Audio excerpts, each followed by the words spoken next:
Hey everyone, Deprestior here with Kingdom Death Monster.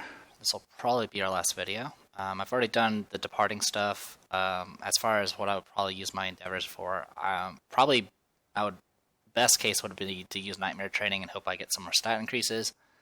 I just don't want to deal with it anymore at this point, so I'm just going to increase some people's insanity a bit and hopefully make it so they'll be okay. Is it sentient? Yes. Okay, so Mai is gonna get... I'm gonna use drums 3 times to get her up to 8 insanity. I've already got the insanity from the shrine and the face painting and all that up and running. So, who I'm taking is Yuka and Ringo. Both are masters. Ringo is a club master, and it's going to be wearing the full lantern set.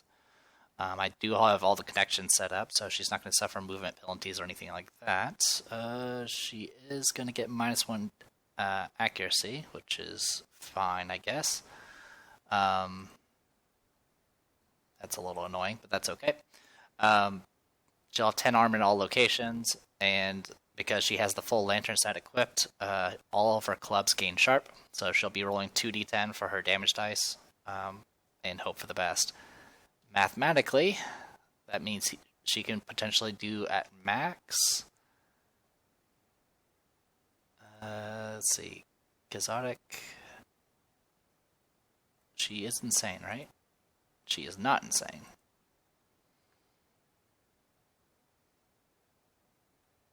Alright, then we're going to take 2 of those off of her and put 2 on Ringo, just so we can get Kazotic. So Kazotic would give her a +1 strength token. She has 6 strength already, so that's 7 strength. The Skullcap Hammer is 3 strength, so that's 10 strength in total. So she could do at most 30 if she rolled max on both dice. So she can actually potentially harm the Goldsmoke Knight without a crit. Also something to note, if she does get a perfect hit, she could double her first damage roll because of the specialization. So, perfect hits might also make it possible for her to actually do a wound. As for Yuka, I gave her a steel sword. She's only going to be attacking once because it's a slow weapon, but it's sharp. And on a perfect hit, it sharpens even further, adding an additional 1d10 on top of it. Without the sharpen, she's got 6 strength, 7 strength because of Kazotic. Sword is 5 strength, so that's 12.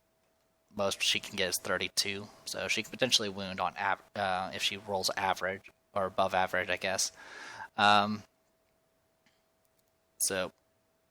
She kind of has a mix of the leather set, White Lion, and of course she's cursed, so she has parts of the regal set set up. So let's go ahead and get her armor taken care of. So waist and head is 4. Body is 2.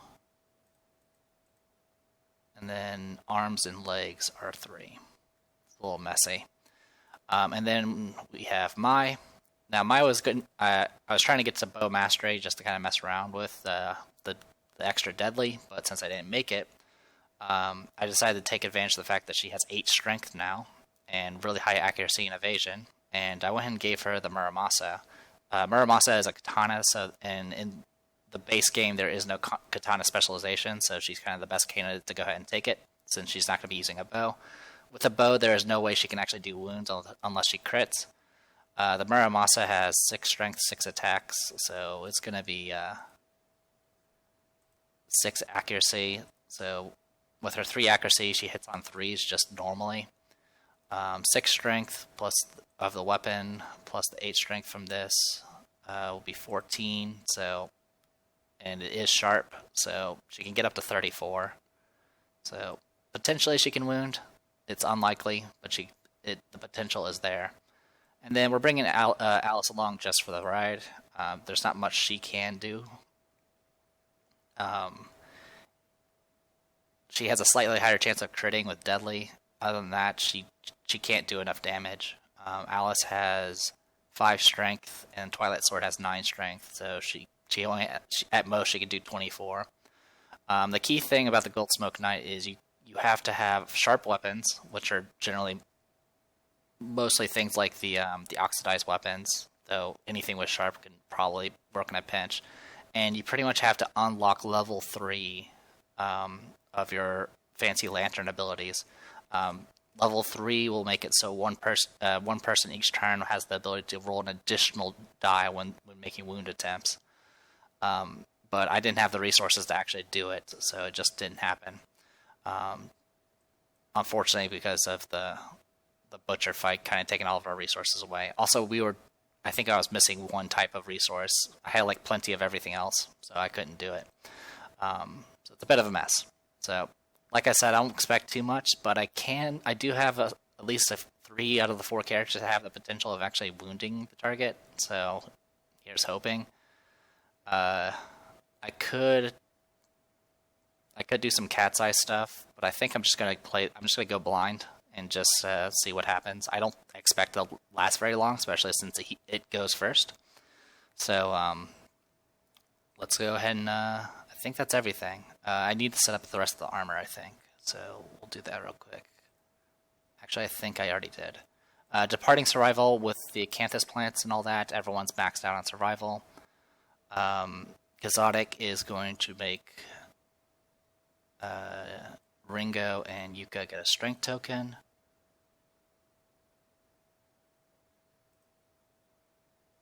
Ringo has Rhythm Chaser, but she has heavy stuff, so it doesn't matter. Alice does have Rhythm Chaser. She's not wearing heavy. And Mai is not wearing heavy and has Rhythm Chaser, so she gets +1 evasion tokens. I think that's everything.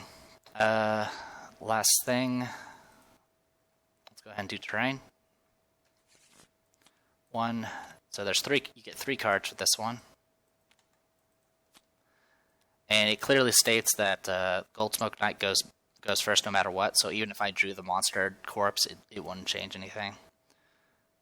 Alright, so Aura Vein, Survivor Corpse, Nightmare Tree. I've already gotten the Acanthus plants set up. I'm not going to go for them. So, Tree. 5 spaces away from board edges. Sure, that's fine. 6 spaces away from all other terrain for Survivor Corpse. And Aura Vein has to be along the board edge. There you go. Problem solved. Positions I don't have any control over. It has to be this little square formation, very similar to the Watcher. As for the deck, it's just like the Watcher. I use all of his cards. So 9 basic, 7 advanced, 2 legendary. I do have some tabs open for the Mauler, Black and Frustration. The only other thing is the secondary Forge, but I don't have the Thunder Maul, so it doesn't matter. Obviously, we don't have a monster controller. We have that die. The only ability I have on that special little lantern die thing is the ability to get extra attacks. So I'm not going to bother with it. Alright, you get to go down here. Oh, we need hit locations. Goldsmoke Knight, he has 19 hit locations. I'll go ahead and shuffle a bit, and then shuffle that. And, yeah, kind of got that going for us. Alright, game on, I guess. Anyone got Screaming Leg Warmers makes it so Alice gets 3 insanity, so she is insane. As for who has the final lantern, it is on Yuka. Yuka does have traumatized and seizures. Seizures makes it so anytime she takes any head damage, she will get knocked over. Traumatized is if she ever ends her turn next to the monster, she will fall over. Ringo has anxiety, which is going to give her priority target. Mai, all she has is Rhythm Chaser, so it's not going to matter too much for her. And then, yeah, and Alice has Rhythm Chaser, and I don't think anything else. Oh, she has Extra Sense. Copy. I could have given Mai Extra Sense, actually. But do I want to? Yeah, you know what? I'll give her Extra Sense. So we have the sculpture that has Extra Sense set to it. So I'm just going to swap out one of the drums endeavors for an Extra Sense. So everyone can dodge twice. It's not going to be enough, but it's something. We have leader, but that's not going to do much, I don't think. Yeah, it's just going to give speed tokens if she encourages. If she, yeah, that's pretty much it. Okay. Oh, actually, Ringo has an additional 2 strength from the Monster Tooth necklace, so she could actually have a slightly higher chance of wounding as well. But first, we have to survive the first round, because the monster goes first. As for Monster Controller, I'm just going to shift it down to Yuka, and we'll call it good. Alright, so the way this works is Blacken triggers at the end of his turn. Other than that, he does his AI card, and if Frustration triggers, we'll deal with that. So, first AI card. Oh, Legendary. Okay. Closest survivor in field of view, random survivor. No target, all is ash. Move the monster any number of spaces until it's adjacent to the target. The maul swings relentlessly. A mist of gore fills the air. The taste of metal is in everyone's mouth. Alright. So essentially, I have to roll 40-10, and all the 2 pluses are going to do a bunch of injuries. Alright, so closest survivor, it's everyone's same distance. And it's not an attack, so I can't dodge it. God, that's brutal. Just right off the bat. He has 2 legendary cards, I think. Yeah. Alright, well, there is no benefit of targeting myself anymore, but I don't think I have any better options. I'm going to go after Mai. I think Mai is the most fragile as far as her... If she ever becomes sane, she won't be able to use the katana anyway. So we're going to go here. He has 5 movement, right? Oh, he has 8 movement. Yeah, he's good to go. Alright, so yeah, he's going to go ahead and do this. We'll do 40-10. And we'll go in the order of the die rolls. Okay, well, all of them succeeded. The first one was Broken Arm. That one's going to get soaked by the Dried Acanthus, which is probably a good thing, because Muramasa is 2-handed. And then the rest of them are Broken Leg, Broken Rib, and Broken Hip. So we get to go through all of those. Severe injuries.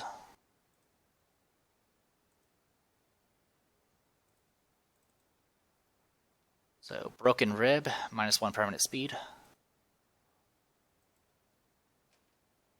Sorry about that. Just making sure. Okay. Broken Rib, and then 1 bleed token. The bleed tokens might be a problem. Alright, Waist is Broken Hip, -1 movement.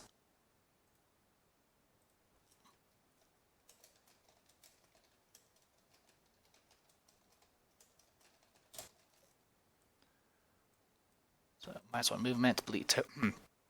Excuse me, and bleed token. And then last one was Broken Leg. Adjacent survivors suffer 1 brain damage. No one's adjacent. -1 movement, and a bleed token.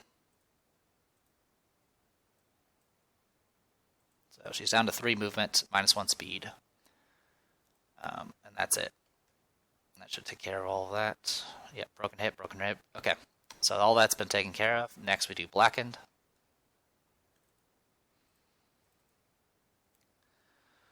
Alright. All survivors in the smash zone, which is within 3 spaces of him. Okay, the only person that's in the smash zone is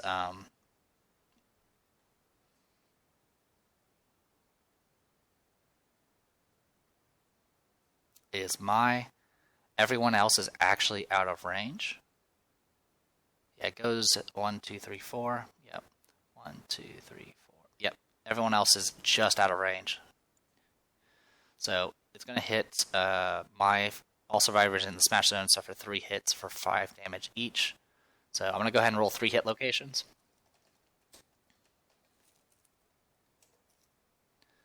3, 2, and 5. Alright, so that's waist, body, and arms. So Mai can dodge 2 of them. So she's going to go ahead and dodge 2 of them. As soon as this mouse agrees. Now, there's actually a rule mentioned in the actual showdown page for the Gold Smoke Knight that talks about hits that are outside attack patterns, which is essentially what this is, where it says, hey, you just take 3 hits and they auto hit. You can still dodge them. So there's that. You'll still suffer things like the knockback 6 and all that, though. All right. So the question is where do I want to take it? So it was waste. You know what? We'll go waste. So she's going to get knocked down, knockback 6, and she has to do a 1, 2, 3, 4, 5, 6, and she needs to roll a severe injury. She does have a reroll, so I'll go ahead and reroll.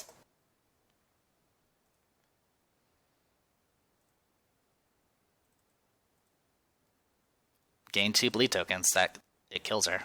Once you get 5 bleed tokens, you are dead. Evasion token would have gone away because she got knocked over. I used the reroll to avoid instant death, but the bleed is going to finish her off. So, yeah, bleeding kidneys is what I got. All right, well, that takes care of Mai. I just made her character sheet for this video, so I guess I don't need to worry about it anymore. Bye-bye, Mai.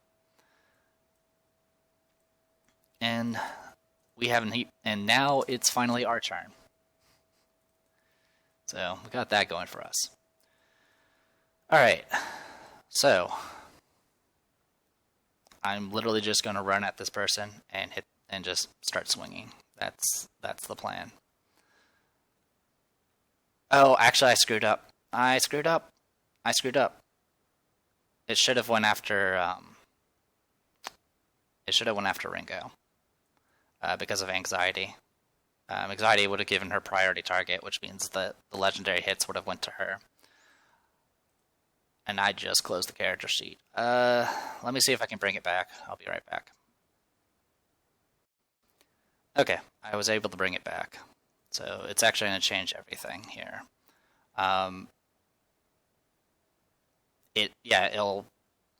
She didn't suffer any of this. She still has her reroll. And she didn't dodge, and all of her stuff goes back to normal. Alright. So, we'll redo that. Go figure, I screwed up already. I don't think I can undo a delete, so I'll just copy her portrait and go from here. So, yeah. Priority target should have been on Ringo because of anxiety. So, what have instead happened would have been like this. Went straight for Ringo. Same results as before. Actually, there is one slight difference. She doesn't have an acanthus plant. So she's going to take all of the injuries. So let's do that. So broken arm.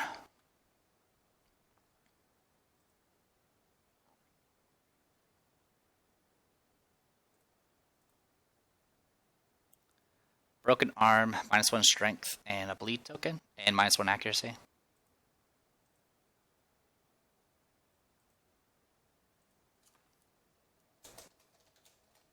And that will, of course, give her a bleed token.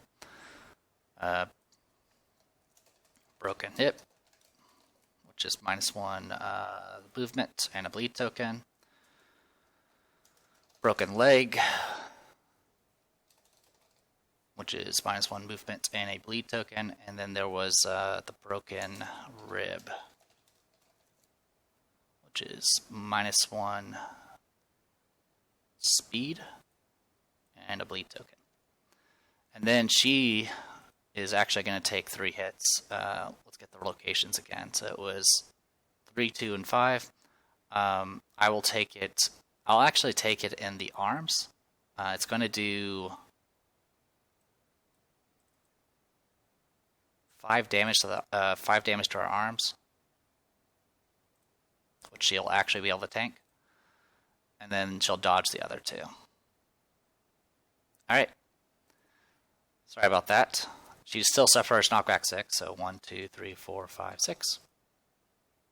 There you go. So no one died. Ringo is not in good shape, though. She's 1 bleed away from pretty much being dead at this point. Priority target does go away. Okay, now it's our turn. now that we've, fixed that. We'll start with Mai, because I expect her to die first anyway. I'm going to go ahead and have her dash, because it's the only way she'll be able to reach. I'll roll to see if she keeps the point, because she does have full rawhide.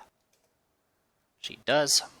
So 1, 2, 3, 4, 5, 6, 7, 8, 9, 10. Exactly enough movement. She'll go ahead and attack.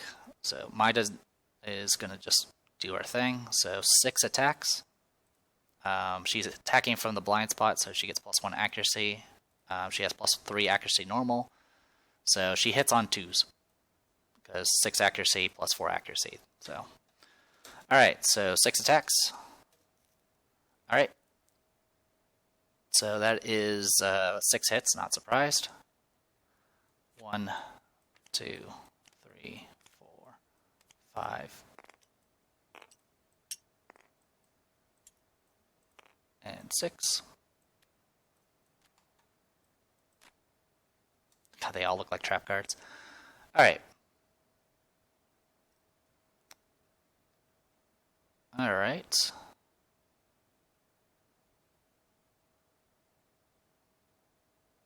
Okay. So this is actually our first introduction to parry. As far as like the base game's concerned, I believe it's introduced in the Green Knight, or whatever it's called. The Flower Knight, I believe, introduces parry. But the way parry works is it only wounds on crits. Which is funny, because they have crit locations, so there's that. So pretty neat. You actually get stat increases, too, if you get the crit off. Alright, so I'm going to go for...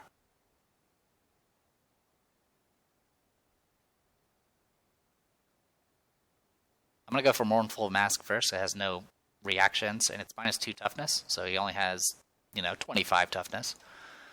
Alright, so we'll go ahead and do this.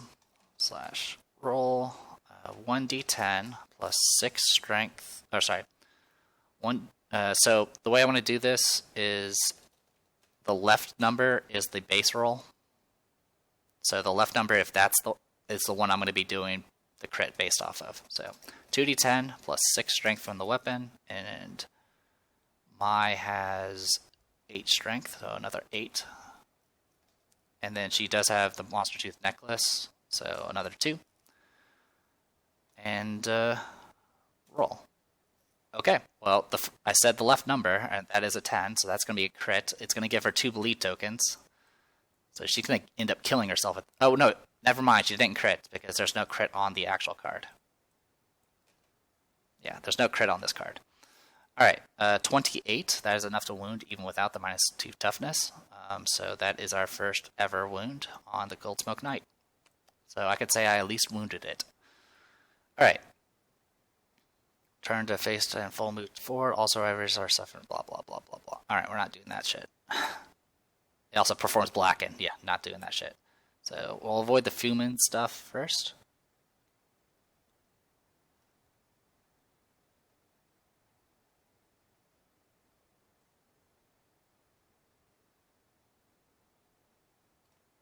Alright, I will go for, I'm going to go Fuming Silhouette next.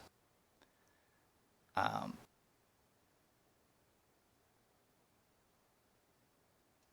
mean, I kind of want to go for the other stuff. Actually, yeah, I will go for the Straining Gut Plate, because if I fail it, I get Flee, and that lets her get some more sanity. It'll only wound on a crit, so all I need to really do is roll 1d10. I crit on 8s because of Deadly 2. Okay, failed wound. It's going to give Flee brain trauma.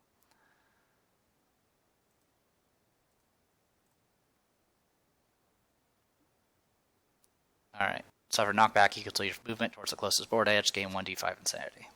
So that's the main reason why I went ahead and did it. I didn't want to get trampled, and I didn't want to suffer Blacken, so this will give her some much needed insanity. And then let's go ahead and move her.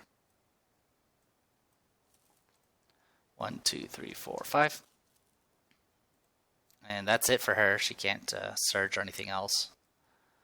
Alright, that takes care of her. Let's go with Ringo next, because she's going to die soon.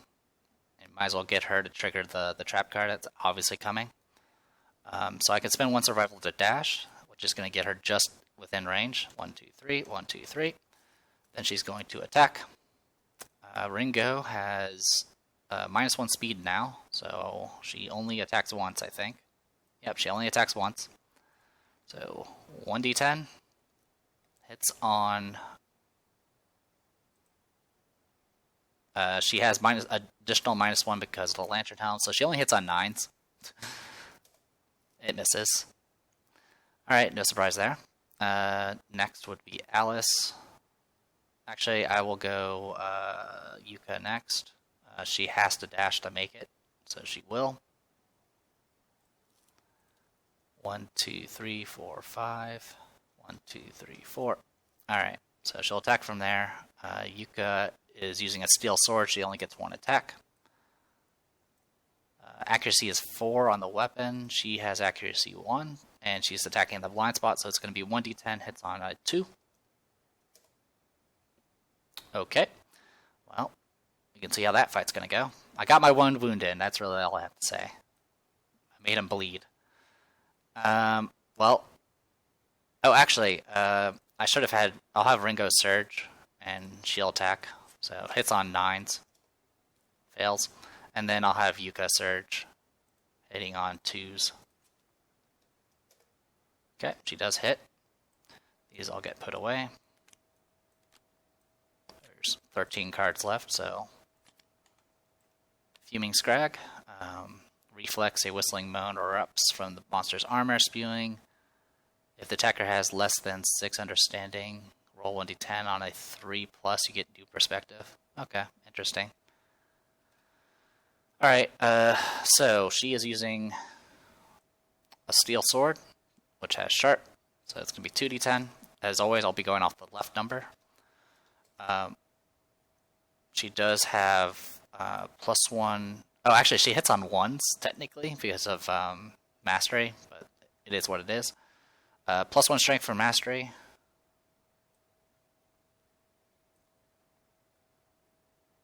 Oops, sorry, went too far. So +1, so 5 and 6. 5 from the weapon, +1 from the specialization. And then Yuka has 7 strength with the token. Also, I do have King's Step. I could choose to draw another location, but I'm not going to. Alright, so 2d10 plus 13, it looks like. That is a crit. So I did crit. It is going to do 1 wound. Leaving him 15 left. Even if it wasn't a crit, it would have been a successful wound. This means that Yuka does get priority target, though.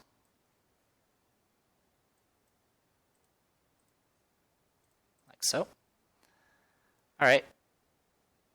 And then that is it. I don't get the reflex because I critted. Okay.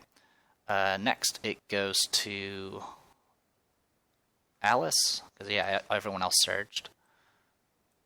So, yeah, I'll go ahead and just move her into the blind spot and get her swinging. She can't crit, so it doesn't really matter too much. She does have Deadly, so she has a 20% chance of critting if it does have a crit location, though. So the weapon has +2 speed because of her specialization. So she attacks 3 times. Yeah, only 3 times. She's attacking the blind spot. She has 6 proficiency. Yeah, it's going to be... I hit on 1s, but 1's auto miss, so I hit on 2s. So 3d10. Accuracy of Twilight Sword, for those who don't remember, is 9 minus whatever your proficiency level is. Alice is 6. So the weapon's accuracy is 3. She also has 1 accuracy base there. So no matter what, she'll hit. In fact, with that in mind, I'm going to have her dash and go here before I attack, because I don't need to be in the blind spot. Alright. So with all that said and done, let's do it. 3d10. 2 hits. Okay, that is the trap card. A sudden vacuum sucks the suit suit-filled air into the monster's armor. All survivors suffer knockback 5 towards the monster, and then he attacks all adjacent survivors. We might die immediately. Also, this is impervious.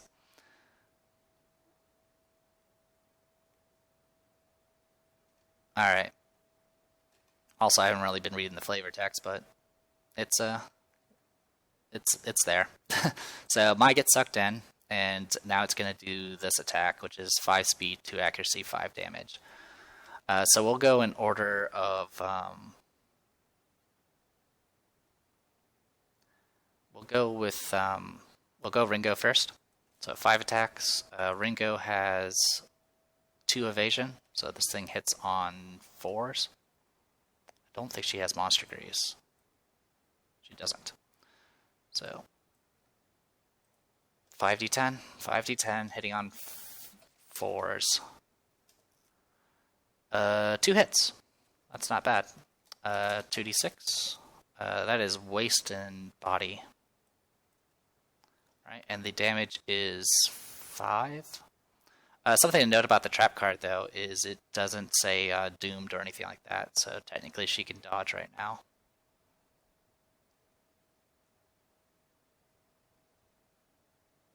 In fact, that's what I'm going to... it's what, 5 damage? Yeah. So I'll go ahead and dodge both attacks with extra sense. What I should have probably done sooner is used one of her surges to set up Beacon Shield as a block. But that is what it is. Now, this does mean that she won't be able to dodge during the monster's turn, but we have bigger issues. Alright, so she's actually good to go. Then we'll go Alice. Why not? Alice has 2 evasion and an evasion token. And she has monster grease with the green connections. So that was 2, 3, 4, 5. So it hits on 7s. 2 hits. Alice is just going to dodge both because she needs to. I'll take care of that. Oh, also, Yuka is knocked down because she actually did she wound? She did wound. Sorry, there's a lot of abilities here that I'm trying to juggle. At the end of your turn, you may move 1 space away. So, her Traumatize would have triggered if I had ended. So what I would have had to do is use that 1 step to step away. But the trap card's just going to yank her back in. So she's there no matter what. But she at least isn't knocked down. Alright, Alice. Alright, Alice is good because she dodged. Goes to Mai. Mai has 2 evasion. Plus a Rawhide Vest, so that's 3 evasion. So this thing's going to hit on 5s.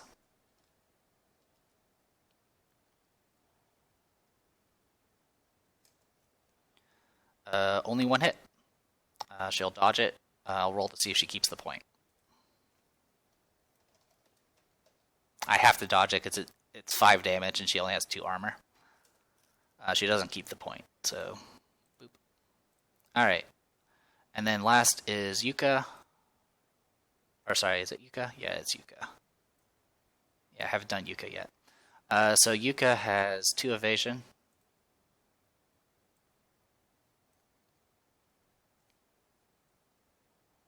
And no, she does have monster grease, but doesn't have the extra connection, so 3 evasion in total, so hits on 5s.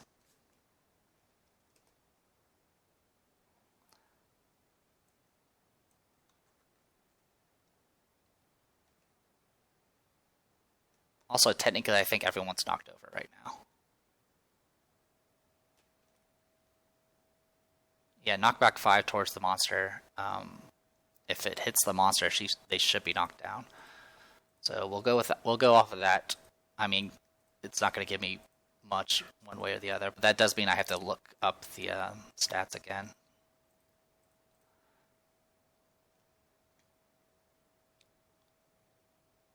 So in Mai's case, she didn't have evasion token. She technically had a rhythm chaser, but I didn't actually remember to give her the token. So hers are actually accurate. And then Alice was... She loses her evasion token, so she only has 2, 3, 4 hits on 6s, it looks like. Which still gives the same result. Okay, cool. We didn't mess any of that up, at least. But yeah, everyone's technically knocked down, because I did ram into the monster. 1, 2, 3, 4. Yeah, everyone rammed into the monster. Alright. Anyway, that was... Yuka has 2 evasion and monster grease, and it was going to be 2 hits, it looks like. She'll dodge both. She does have the points for it. And that'll take care of the trap card, and that'll take care of our turn. Actually, search one last thing. Okay, I was just making sure I didn't say, do blackened or something. Alright, so shuffle. And it's monster's turn. There's not much I can do about it. Everyone's knocked down, and everyone's kind of used everything. Also, if you're going to bring the Muramasa, you probably should bring Band-Aids or at least a first aid kit. That would probably be wise. Alright. But I'll just keep going as is. So, monster turn. Draw AI card. Cinder Sundering. All survivors in Ash Zones with metal gear suffer bash and hit 1 hit for 6 damage. Okay. So the good news is everyone's right next to him, so this actually doesn't do anything. As you can see, anything that's within 2 spaces does nothing. But if we were in it, if you had metal armor, you would get bashed and suffer 6 damage to all locations. And then everyone else is knockback 7, 3 brain damage, and 1 hit for 3 damage to each location. So we're good to go on that. Bad news is everyone's adjacent, which means Blackened is going to destroy us. So, all survivors in Smash Zone suffer 3 hits. We'll start with... Everyone has dodged, so I don't have any dodges left, so it's just going to be what it is. So, 3d6, we'll start with Ringo. Alright, head, chest, and waist.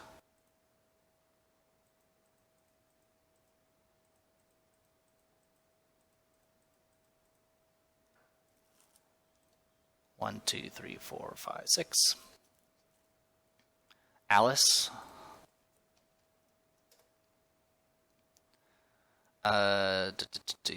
Arms, legs, and body. Arms, legs, and body.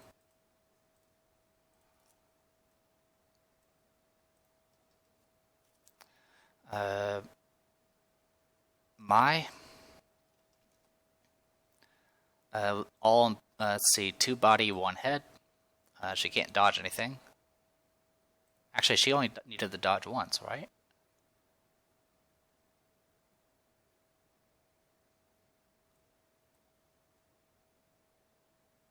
Yeah, she only needed the dodge once, so she will dodge the headshot. I'll roll to see if she keeps the point. Yeah. She does. And then the body hits are going to do 10 total damage to her. Knock her down, but she's already knocked down. And her severe injury is going to get soaked by the Dridacanthus. And then she gets knocked back 6. 1, 2, 3, 4, 5, 6. And then last is Yuka.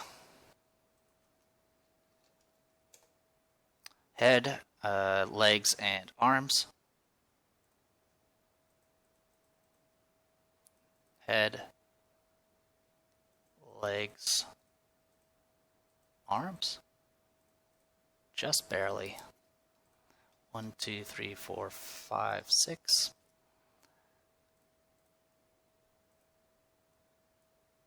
I believe priority target wears off. It's now our turn. As always, this is my first time fighting this thing, so I apologize if I'm making mistakes. I'm pretty sure the outcome is not going to change. Alright. So, back to us. Alright. Ringo will dash. Bring her down to 3 survival left. 1, 2, 3. 1, 2, 3. She'll make her attack. Well, actually, she will surge and block. So she'll block the next 2 hits no matter what. Now she'll do her regular attack. She does hit on 9s, so we got that going for us. Shuffle and draw. Fuming counter. First strike. If you surge to make this attack, your rush kicks up a blinding cloud of embers. Untouched, the monster strikes back. Perform basic action. Target the attacker. Otherwise, make a wounded Tempest normal. So I didn't surge to make the attack. I surged to do the block. So I can do the wounded Tempest normal. All right. Her club is sharpened. So 2d10. Weapon is 3. Monster Tooth Necklace gives another 2, and then she has a strength of 5, 6 because of the Exotic. So 6. 22 is unfortunately a fail. Yeah, 27 toughness. I pretty much need to roll. I had to roll 5 higher, so essentially I had to roll pretty high just to get what I needed. But that's alright. Okay, that is it for her. She's already surged. Let's do...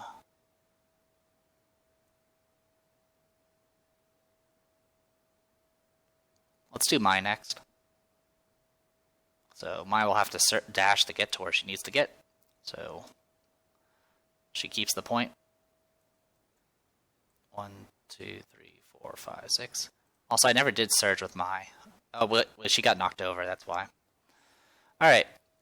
So 6 attacks, hitting on 2s essentially. Alright, 5 hits.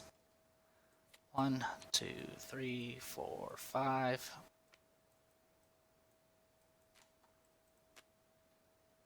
Okay, I didn't surge. Or I didn't surge for this attack, so this is just a normal wounded temp. I have to do it first because of first strike. Super dense is bad because that will break her. It will actually break the katana.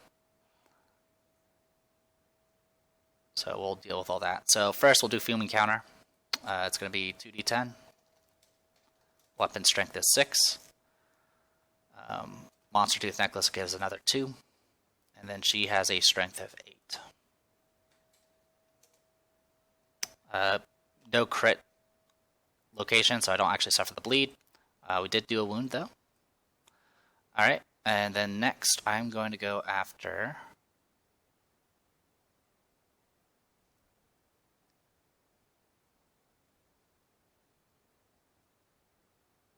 Yeah, I don't want to deal with any of the other things. So I'm going to go for the Ancient Fur Cape. And roll that. 24 is unfortunately short. But so the attacker is blown into the air. They suffer 2 damage to the legs and knockback 7.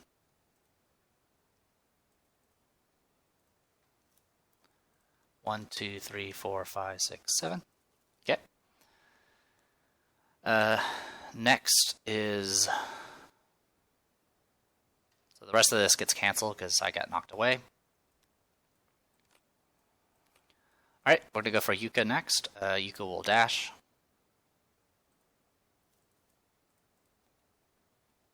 Because she has to. She'll make her attack. It's just 1d10. Hitting on 2s. Okay, hits. Shove and run, ram zone.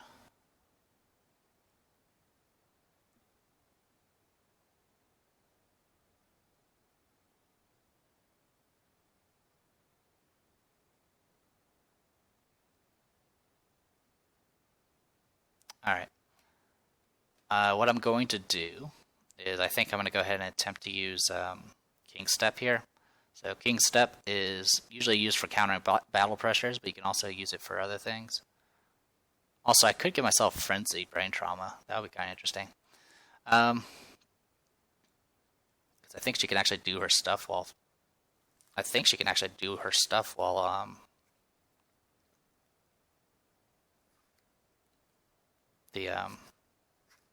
all crazy.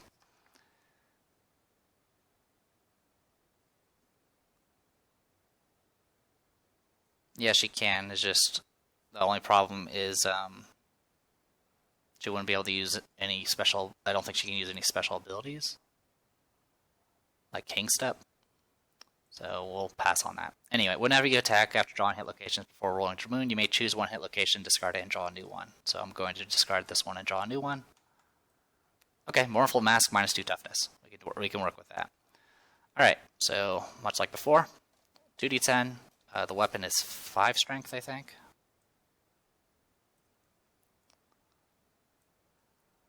Yep, 5 strength, and then her strength is 7. So 2d10 plus 12. Okay. Alright, 25. He does have -2 toughness, so that is exactly a wound, because I needed a 25. So we've done 4 wounds out of 16. Then she's going to go ahead and surge and make another attack.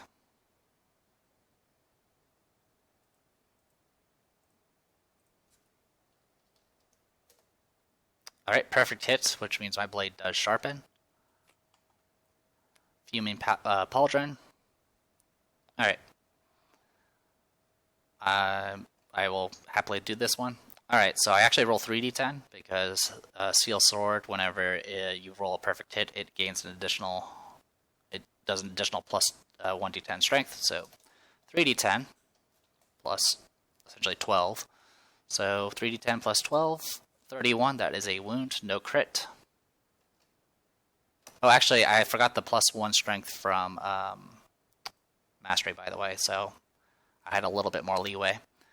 Alright, so it was actually supposed to be +13. But in any case, I did wound. We did 5 wounds. The monster towers over you. If your attacker has less than 6 courage, roll 1d10. On a 1 or 2, the attacker stares the monster down and gains +1 courage. She has 10 maxed out courage, so she doesn't suffer anything. So, good to go on that front. Alright. Okay, last is Alice. She'll go ahead and just move up and attack. Mainly, she's just here to trigger trap cards, so I have to, unfortunately, do it. So 3d10, 2 hits.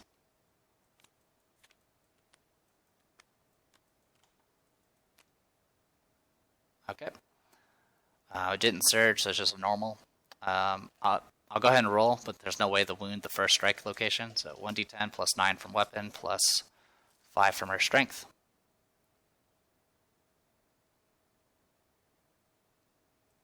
Even if I did the charge thing, I don't think it would be enough. Yeah, I could give -1 toughness, and I think I get... I could get an additional...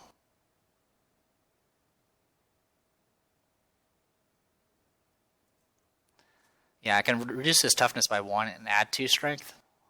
So essentially I can add 3 strength, which would still not be enough to actually...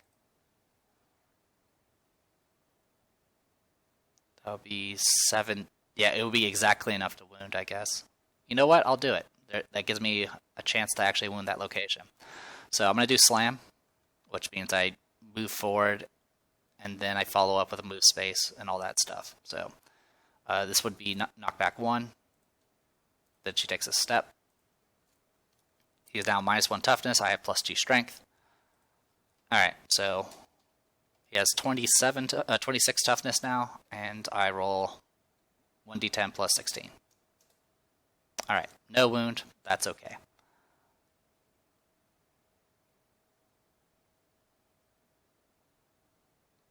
And then the other location, I still get to finish the rest of the attack. Same roll. I didn't wound, so it doesn't suffer the reaction. Okay. That is it for the turn. Not bad overall, though, I guess. I mean, I'm doing more. I'm more effective than I expected to be. That's the truth right there. We shouldn't have a priority target. Controller should go to Alice, not that it matters. Alright. AI card. Oh, basic one. Farthest threat in field of view, farthest survivor in field of view. The monster charges with terrible force. It has unlimited movement for this attack. This attack gains +1 speed every 5 spaces the monster moved during this attack. Okay, so it's going to go 1, 2, 3, 4, 5, 6, 7, 8. So it's going to get +1 speed. And Yuka gets knocked down.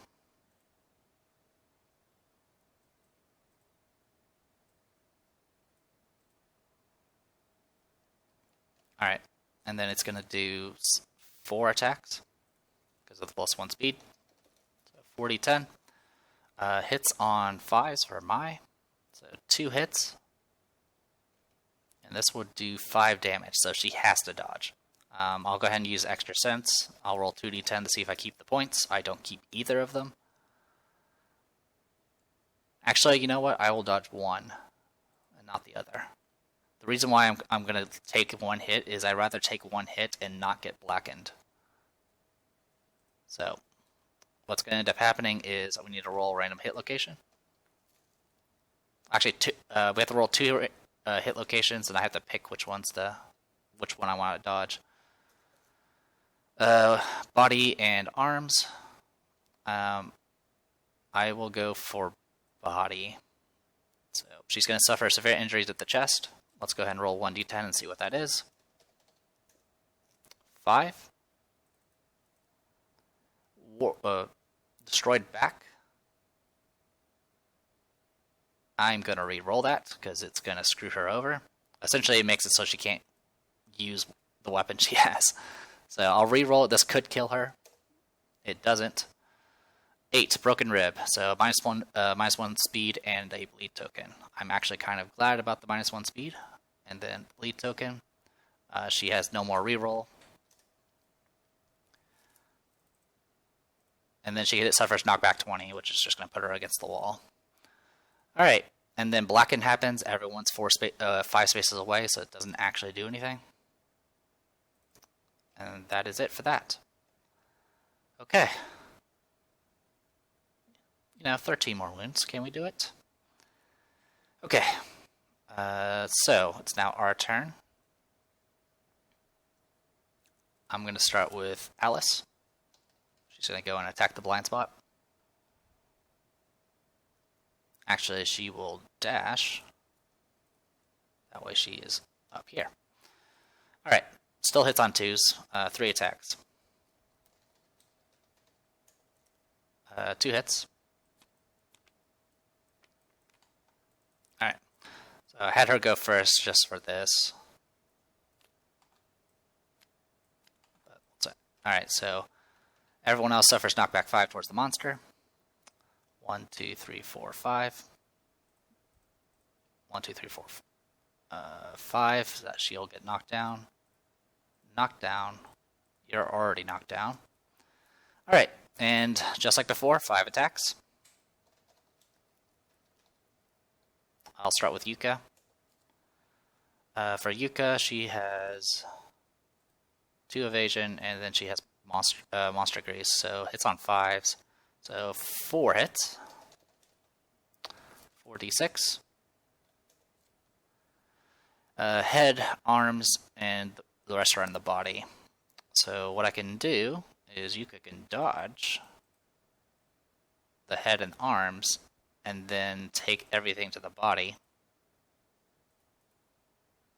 She's already knocked down, and that's going to use up her Tridecanthus. Okay. Then it goes to Alice. So 5d10. Alice has 2 evasion, and then monster grease with the connection, so it's hitting on 6s, which is 4 hits still. So 4d6. Waist, body, and head. So I'll take the head. I'll take 1 to the waist. And I'll dodge. That is the wrong person.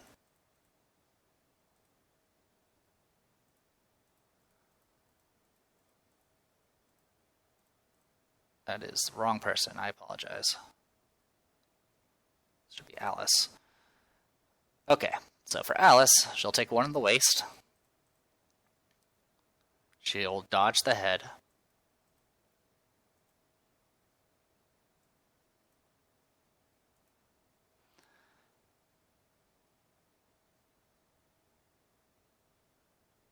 She'll dodge the head. And she will dodge the body. And then Dridecanthus will soak the wound. Alright, so I believe everyone has gone who had acanthus plants or have used them now. And then for my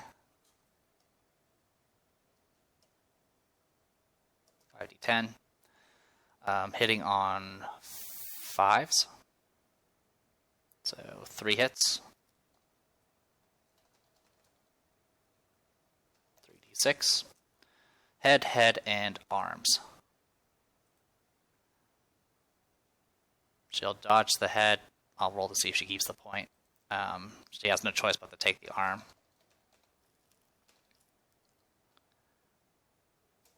Doesn't keep the point. Okay. And then she's going to take an arm severe injury. So we'll roll 1d10. 5.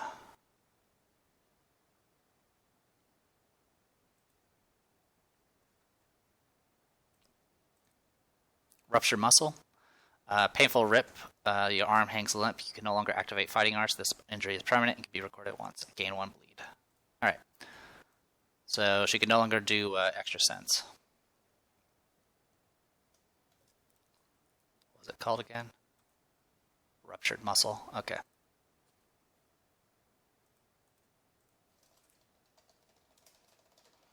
Okay. And that resolves the trap card. Trap card resolved. Okay. Alright.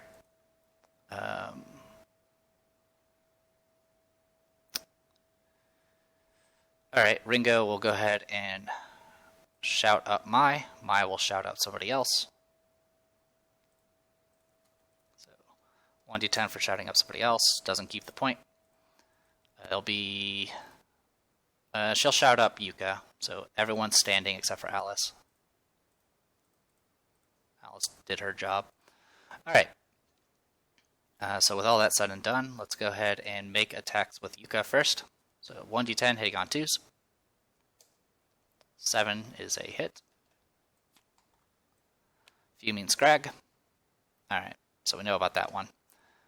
Alright, so 2d10, plus 5 for weapon, plus 1 for sword mastery, and then plus 7 because of Quixotic. So there you go. So 2d10 plus 13. 25 is unfortunately not enough. Okay. She has 6 understanding. Alright, Whistling Moan erupts from the monster's armor, spewing black jets of smoke. If the attacker has less than 6 understanding, roll 1d10. Okay, so I am good to go on that. Alright. Oh, actually. Do I have Deadly? I don't think I have Deadly on this.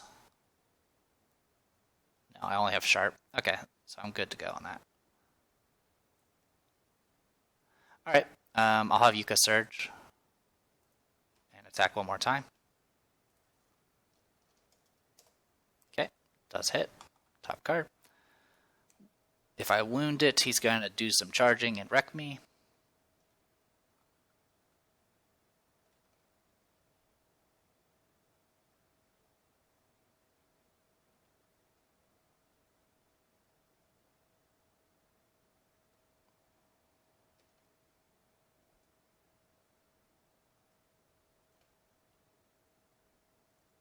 Okay. I will...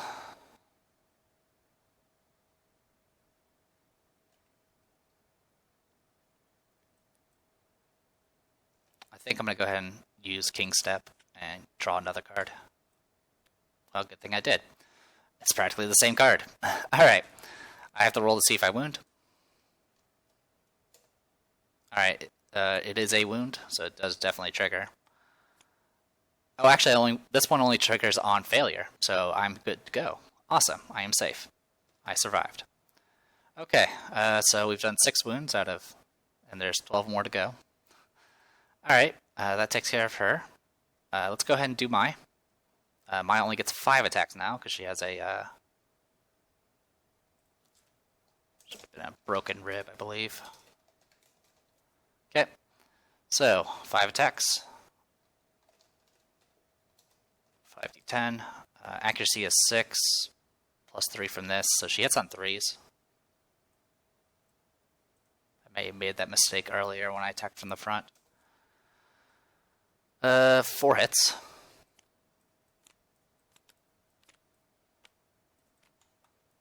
Okay. This is not a surge, so I don't need to worry about the foaming counter effect, but we'll do that one first. All right. 2d10 plus 6 from the weapon, and plus 8 from her strength, and then plus 2 from the monster tooth necklace. All right, well that's definitely a wound. Okay, resolved. Next, I will go for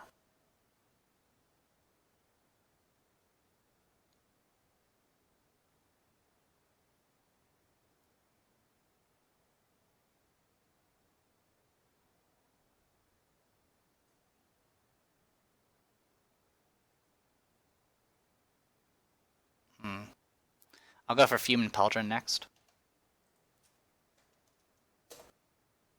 Alright, I do wound it. The reflex will trigger. So if the attacker has 6 or less than 6 courage, she does. She only has, I think, 2. So roll 1d10. On a 1 or a 2, the attacker stares the monster down and gains plus 1 courage. So Mai will get plus 1 courage. Alright, and that means her attack continues, for better and worse. So with that in mind, I will go for the Fumin Cellaret next, because I don't want to get trampled. So 26 is just barely a failed wound. Okay. Which means she doesn't get knocked away. Which means I have to do Fuming Saboteur. So, 2d10. Alright, no, there's no crit here, but I do wound it. And here it goes. Turn to face attacker, then full move forward. Alright, so before I do that, because before the stuff triggers, I'm going to go ahead and... You know what? I'm not going to do any of that. I'll just take it. Alright, so anyone that's in the shove zone are tossed to the side. They suffer knockback 5 in the direction indicated. So 1, 2, 3, 4, 5. You're good. And then 1, 2, 3, 4, 5. Anyone that's in the ram zone gets placed in front of the monster, and they suffer 4 damage to a random hit location.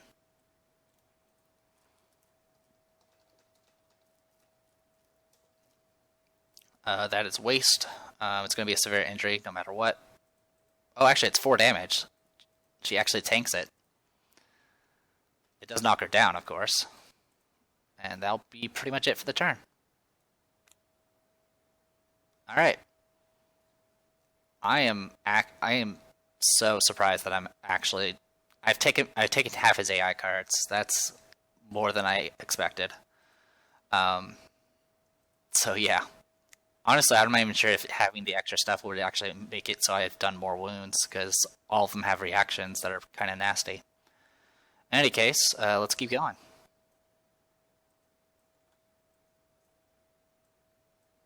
Alright, so I'm mostly just moving the die around for posterity. I'm never going to use the extra attack. Actually, you might be able to use the extra attack with like a slow weapon. That would be kind of interesting. Alright, so AI card. Choking Smash, farthest threat in field of view and range. Alright. And then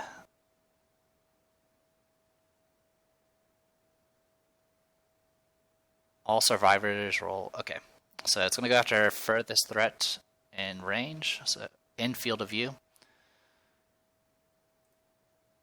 1, 2, 3, 4, 5, 6, 7. Yep, goes right for her. Oh, actually, I didn't do Ringo's action. Ringo would have blocked, so I'll mark her that she's blocking. It'll go right for her. All right, so 3d10. It's 3 attacks. Okay, I believe that's 3 hits. Yeah, definitely. Ringo only has 2 evasion. Alright, so we'll roll 3 hit locations, 3d6. Head, arms, and waist. We'll do arms, and then the blocks will handle the rest. Okay, then all survivors roll 1d10 and add their courage to stand their ground. Okay. It has to be done by everybody, so we'll start with Alice. Alice has 2 courage.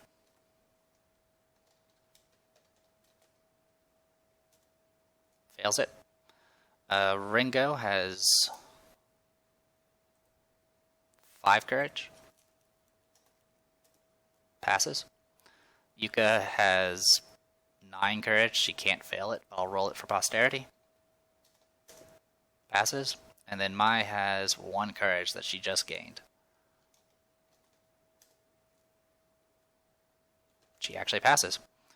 Alright, so on a knockdown on a result of 7 or less, you give way, suffer knockback 5 from the monster, and 1 hit for 5 damage. Alice will dodge the hit, because she can at least do that still. And then she's already on the board edge, so she's going to slide along it. 1, 2, 3, 4.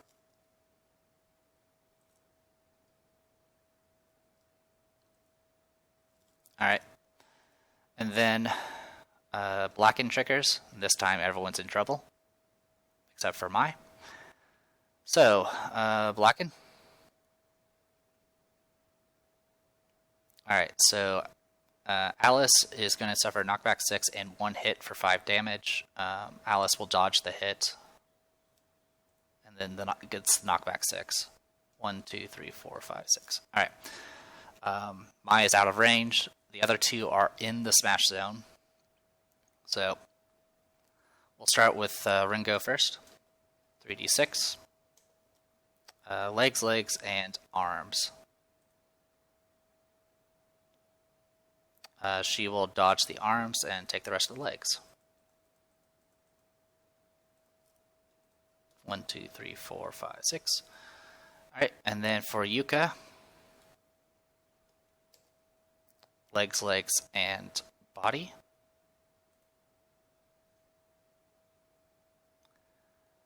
I don't suppose you still have a Canthus plant. You do not. Alright, she will take...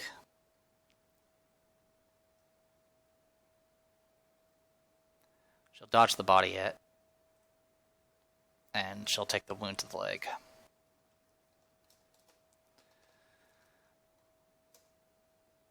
That might kill her, actually.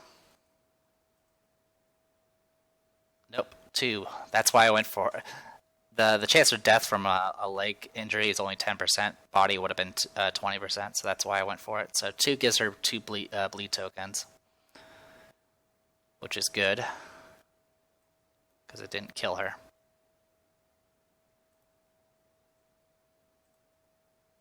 Alright, and then she'll suffer knockback 6. Now the bad news is I'm completely out of survival at this point. So 1, 2, 3, 4, 5, 6, and that's it.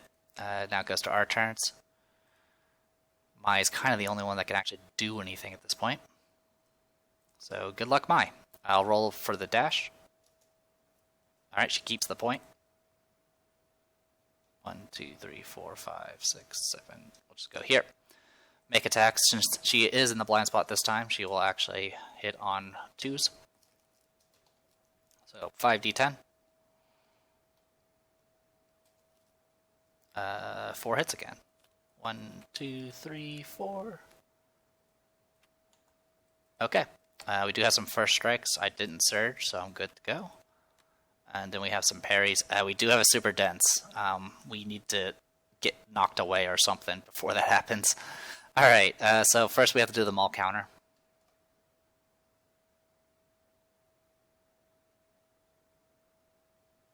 Yeah. Alright, so just like before, 2d10.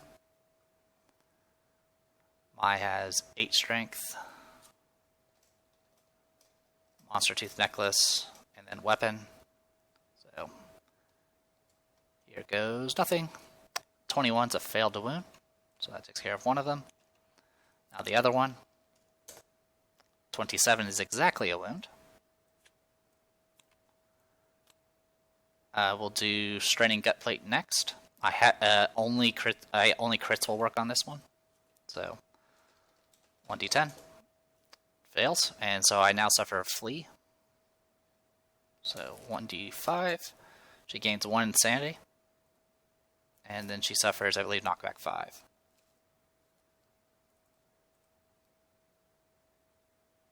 Alright, move towards board edge. 1, 2, 3, 4, 5. Alright. And then she didn't actually reach the Fuming Mauled Fist, so her weapon does not break. Yeah, for those who don't realize, Muramasa has Frail. Frail, Sharp, Sentient, Deadly, and Unique. Alright. I can't move again because I've already dashed. Everyone else doesn't actually have enough to do anything. What I'll do is go 1, 2, 3, and block. Yuka will go down.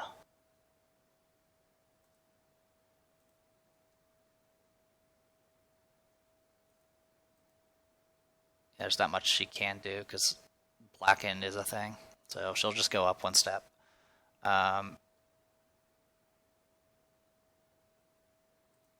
Alice should have stood a while ago, but that's fine. Technically she can try to reach, but there's not really much point. Technically, I guess I can go and try to grab that Acanthus plant and hope for the best. And not lose an arm. Alright. You know what? Why not? Search the plant. She does get +1. Or sorry, +2. Because she has the Screaming Bracers. Alright, she gets a fresh Acanthus.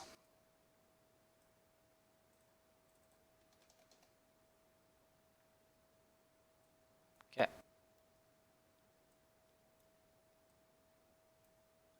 Alright. Alright, fully restore 1 hit location. Let's restore her.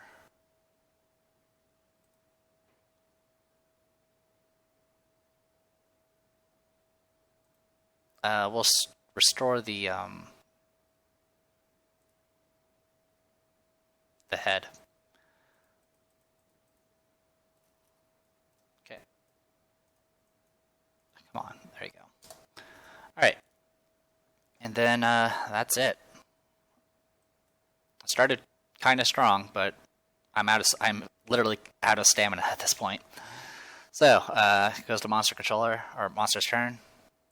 Top card. Indiscriminate Smash, closest threat in field of view in range. Alright. 1, 2, 3, 4, 5. Okay, closest is actually Mai.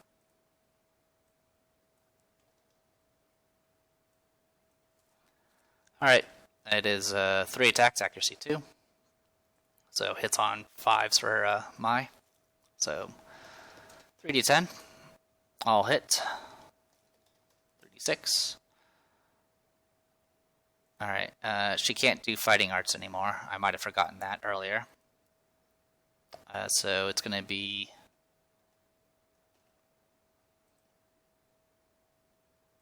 Was it arms, legs, and body?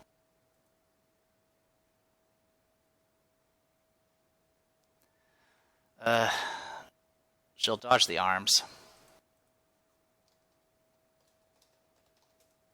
She does not keep the point. She will get knocked down. Alright, so 1d10. We'll do the body first.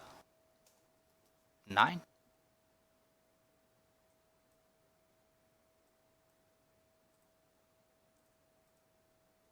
Collapse the lung, you can't catch your breath, get -1 movement token and a bleed token. Okay, she's up to 3 bleed. If she crits in the future, she will die from bleeding. Nope, that's accuracy. And movement. Alright. And then for the legs, 1d10. 2. That's going to kill her. She's going to get 2 bleed tokens. Alright, so now she's officially dead. She did amazingly well. I think that was her first ever battle, and she did very, very well. So, that's it for Mai. Okay. And then target another random threat in range. Sorry, I'm all zoomed out here. 1, 2, 3, 4, 5, 6, 7, 8. 1, 2, 3, 4, 5, 6, 7, 8. Okay.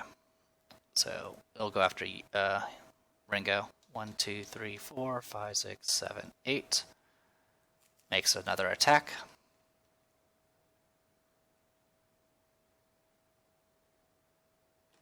Alright, 3d10. Hitting on 4s, I think.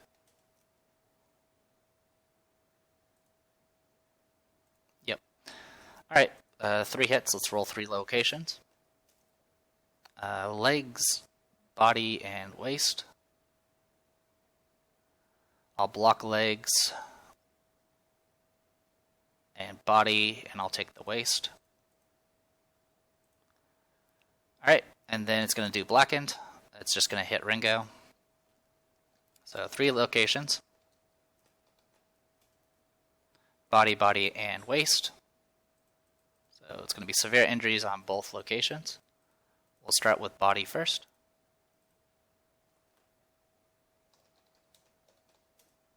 Okay.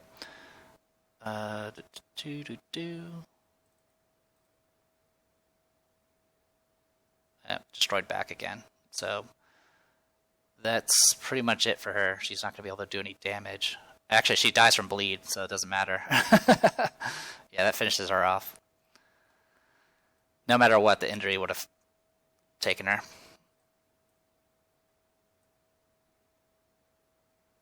I don't even know if I think she did maybe 1 wound. I don't remember. Unfortunately, her reduced speed and all that. Getting hit with the legendary right off the bat was problematic. Alright. Well, that takes care of that. No one else is in range. No knockbacks. It's now our turn. All that's left is Yuka and Alice. Yuka is really the only one that can do any damage. Bad news is there's 8 cards left. So we'll just go. Yuka. I don't have any surges or anything like that left, so it's just going to be a raw 1d10. I missed, of course. And 1, 2, 3, 4. Alice will just go here. Actually, 1, 2, 3. What's her movement? Okay. Yep, that's it. Alright. Monster Controller is going to shift over. It technically goes to Ringo, even though she is dead. Alright. Top card. Ashen Assault to pick random threat in field of view in range. Alright. Speed 8. Oh, good. Alright. So we'll roll 1d2. 1 is Alice, 2 is Yuka. Alice. 1, 2, 3, 4, 5, 6. 8 attacks. Alright. Alice has 2 evasion and the Monster Grease connection, so hits on, it's 4 evasion in total. And this thing has accuracy 4, so hits on 8s. 1, 2, 3, 4, 5. Yep, 5 hits. Alright. So 5 locations. well, that waist is getting destroyed. Um, she'll dodge the arms and take the rest in the waist. Also, was it random threat? Yeah, technically Yuka should. I keep forgetting that Yuka needs to take a step back whenever she does the attack, but it as you can tell, I'm in deep enough trouble. It doesn't matter. So, do you have a reroll left? You do. Okay, so roll 1d10 on a bot. This is waist. Okay, 9 to the waist. Bruised tailbone. The base of your spine is in agony. You cannot dash until showdown ends. You are knocked down. 1 bleed token. Okay. So, so this little symbol that you keep seeing, that triggers if he ever doesn't do damage, in which case he'll essentially do a basic action after that. But don't need to worry about that. So, blackened, all of them are in range.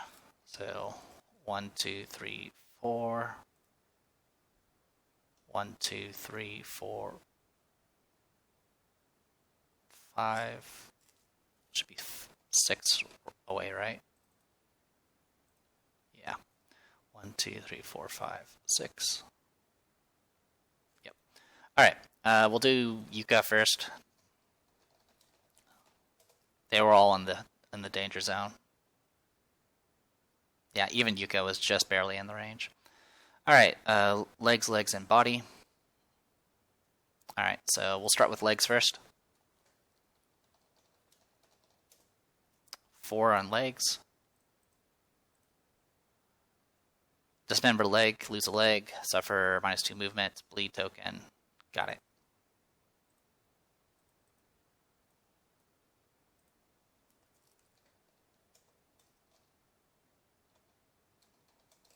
I'll just type lost leg.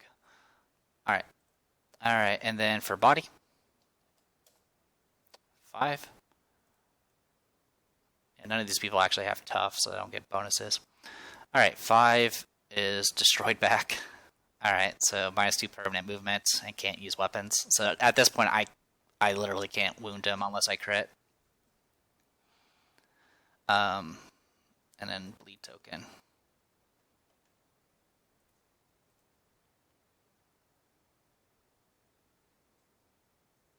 Yeah, just 1 bleed token. I'm just checking. Alright, was it destroyed back? Yeah.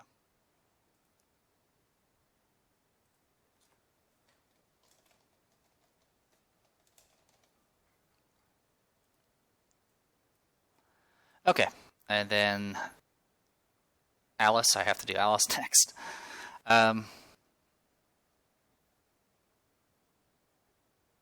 Do you actually get knocked down? Technically, no. Alright. 3d6 on Alice. Head, and body. She'll dodge one of the heads and take 5 to the head, and then she'll, of course, take 1 to the body. Alright.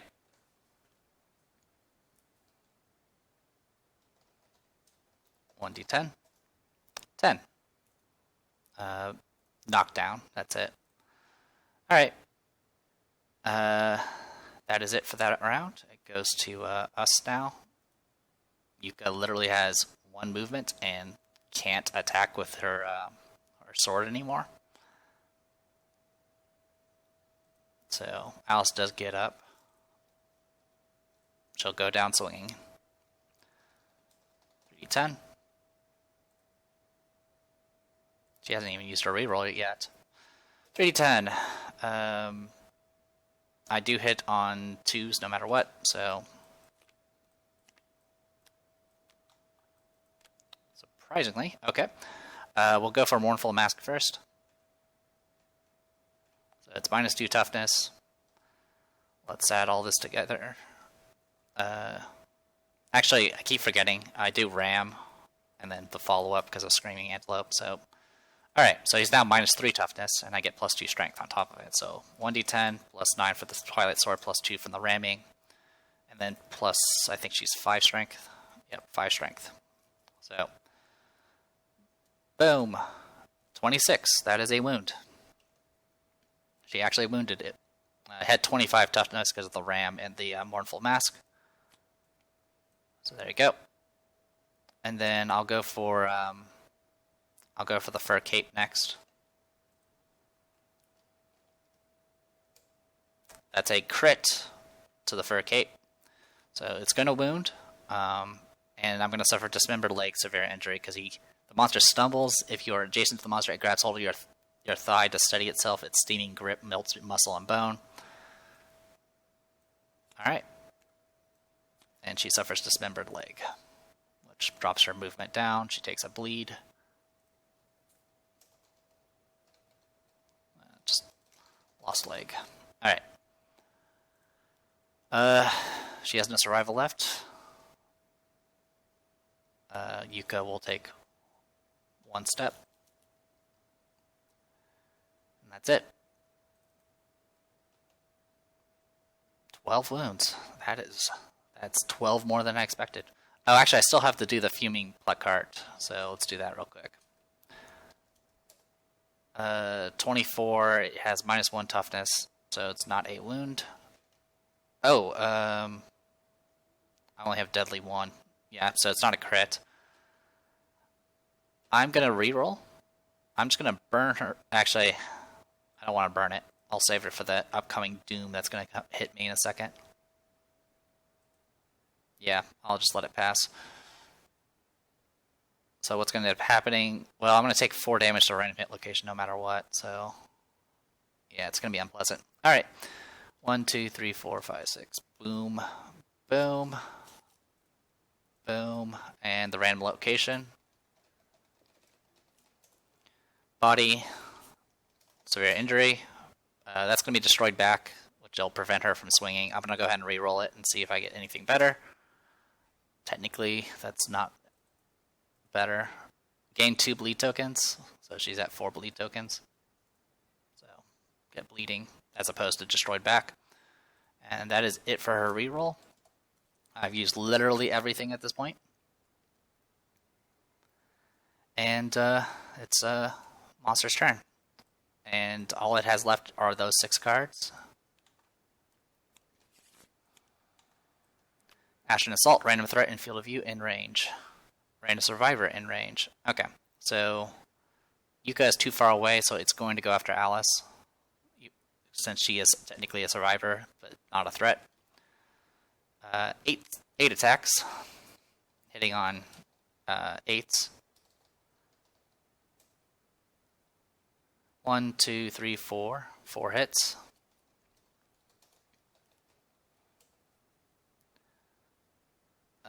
Arms and body.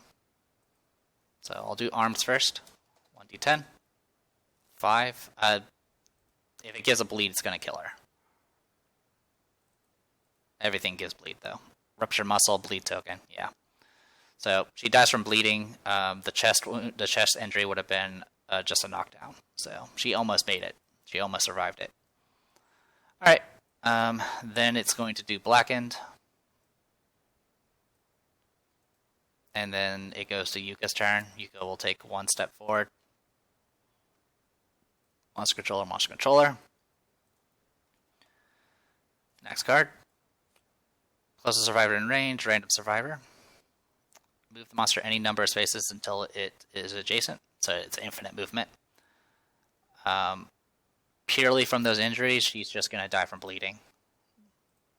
But let's find out. Maybe I'll roll 4 1s. Wouldn't be the first time. 4d10. Oh, there you go. There you go. So with that, she just gets pulverized. And that is it. So I'll read the defeat for this.